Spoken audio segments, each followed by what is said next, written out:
অন্ধকার রুমে তোমার পাশে যে নারী ঘুমায় সে হচ্ছে তোমার স্ত্রী। তোমার বুকে মাথা রেখে তোমাকে জড়িয়ে ধরে যে মেয়েটি ঘুমায় সে হচ্ছে তোমার আদরের মেয়ে। তোমার পাশের রুমে যে মেয়েটা ঘুমায় সে হচ্ছে তোমার বোন। যে নারী তোমার জন্য রাত জেগে কান্না করে, তোমার সুখের জন্য তাহাজ্জুদ পড়ে, সেই নারী হচ্ছে তোমার মা। কই তারাও তো নারী, তাই না? তাদের উপর তো তোমার কখনো ভুলেও খারাপ নজর পড়ে নাই। তোমার বোন তোমার পাশের রুমে একা ঘুমায়, তোমার মেয়ে তোমাকে জড়িয়ে ধরে ঘুমায়। কই তাদের উপর তো কখনো 1% তো খারাপ নজর আসে নাই।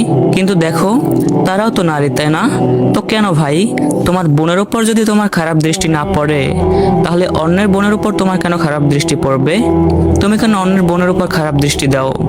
তোমার বোনকে তুমি যতটা ভালোবাসো, তোমার মেয়েকে তুমি যতটা ভালোবাসো, তুমি যে মেয়েটার দিকে খারাপ দৃষ্টিতে তাকাও সেও তো কারো না কারো বোন, তাই না? সেও তো কারো না কারো মেয়ে। নারীদেরকে একটু রেসপেক্ট করতে শিখো।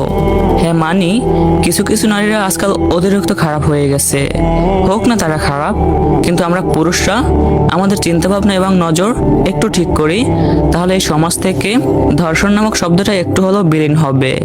হ্যাঁ, এখানে একটা কথা আছে যে ক্ষুধার্ত বাঘের সামনে যদি মাংস রাখা হয় তাহলে বাঘ কখনো মাংস না খেয়ে থাকতে পারবে? এরকম লজিক অনেকেই দিবে।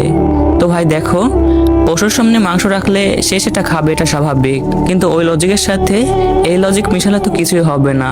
পশুর ক্ষুধা লাগলে খাবে, ওর পরকালে কোনো জান্নাত জাহান্নামের হিসাব নাই। কিন্তু নারীরা তোমার সামনে যদি শর্ট ড্রেসেও আসে বা বোরকা পরেও আসে, তুমি যদি তাদের উপর খারাপ দৃষ্টি দাও তাহলে পরকালে তোমার জন্য একটা হিসাব নিকাশ আছে। আজকের ভিডিওটা মেয়েদের নিয়ে কিছুই বলবো না, তুমি একটা ছেলে হয়ে যদি ভিডিওটা দেখো তাহলে কথাগুলো একটু মাথায় নেওয়ার চেষ্টা করো। তোমার যদি ফিজিক্যাল চাহিদা এতটাই বেশি থাকে তাহলে তুমি হালালে যাও, দরকার হলে অল্প বয়সে জোর করে বিয়ে করো। এতে তোমার চরিত্র ঠিক থাকবে, তোমার চোখের গুণা হবে না, এবং একটা নারী ধর্ষণ থেকে বেঁচে যাবে। আর যদি বিয়ের পরও তুমি অন্য নারীদের উপর খারাপ দৃষ্টি দাও, আল্লাহকে বলো যে আল্লাহ আমার মন থেকে এইসব খারাপ চিন্তা ভাবনা দূর করে দাও। তো কথাগুলো কারো খারাপ লাগলে এজন্য আমি দায়ী নয়, বিকজ কথাগুলো আমি রিয়েল বলছি, তাই না?